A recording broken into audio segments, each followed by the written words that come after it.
Sirach 23. O Ginoo akong amahan ug agalon sa akong kinabuhi. Ayaw ako pasagdi nga maulipon sa akong kaugalingong mga pulong. Ayaw itugot nga kini ang hinungdan sa akong paghisukkamod. Unta latuson ako tungod sa akong mga hunahuna aron ang kaalam makapanton sa akong mga hunahuna.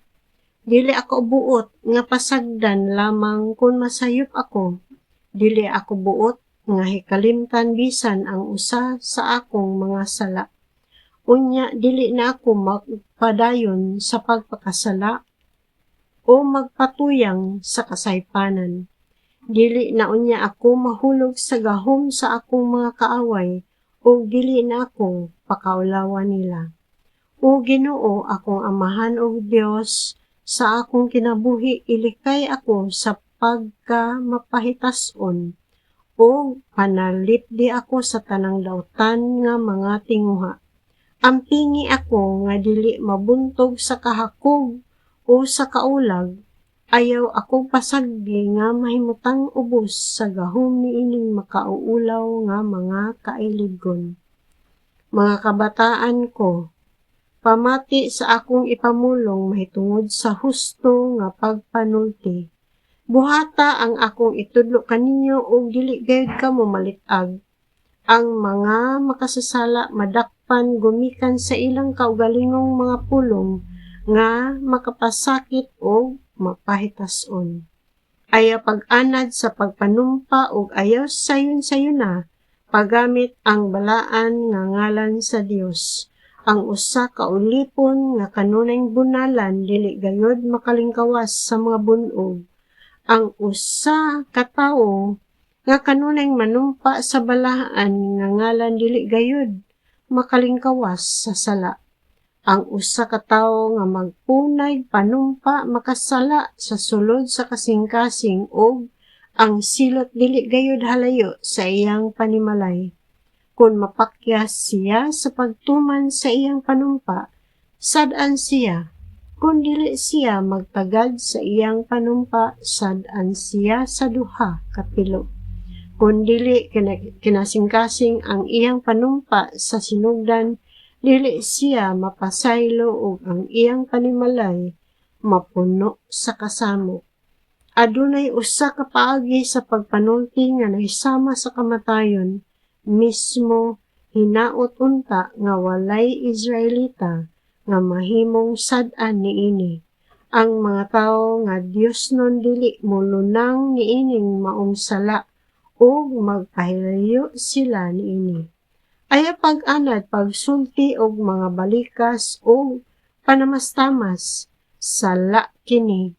Tingali malimot ka sa imong kaugalingong samtang uban ikaw sa importante nga mga tawo ug mahisama kag buang tungod sa dautan nga pulong nga naanad ka pagsulti. Una-unaa unsay bation sa imong mga ginikanan, tunglohon mo ang adlaw sa imong pagkatawo ug manghinaot nga maayo pag mamatay ka. Kung mas batasan nimo ang paggamit sa mga sinultihan nga dautan, dili gayud ikaw makahunong niini sa tibuok mong kinabuhi.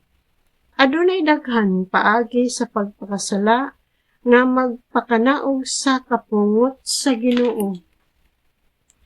Apan ang kailibgon sa pagpakighilawas may usa ka mainit ug naggilaab nga kalayo nga dili mapalong sa imong gusto. Maut-ot lamang kini sa iyang kaugalingon. Ang usa ka tawo nga nagkinabuhi sa mga kalipay sa pagpakighilawas magpadayon niini hangtod nga ang kalayo maglaglag kaniya. Alang sa maong tawo, ang tanang babaye iyang tinguhaon ug dili gayud siya matagbaw samtang buhi pa siya. Ang tawo nga magluib sa iyang asawa moingon, wala gayon makahibalong ngit-ngit dinhi ug walay nakakita kanako. Wala ako'y angay nga kabalak-an. Mahitungod sa labing halangdon dili gani siya makamatngon. Kining tawhana mahadlok lamang sa mga tawo. Wala siya makaamgo nga ang mga mata sa Ginoo mas hayag pa kaayo kaysa udtong tutok.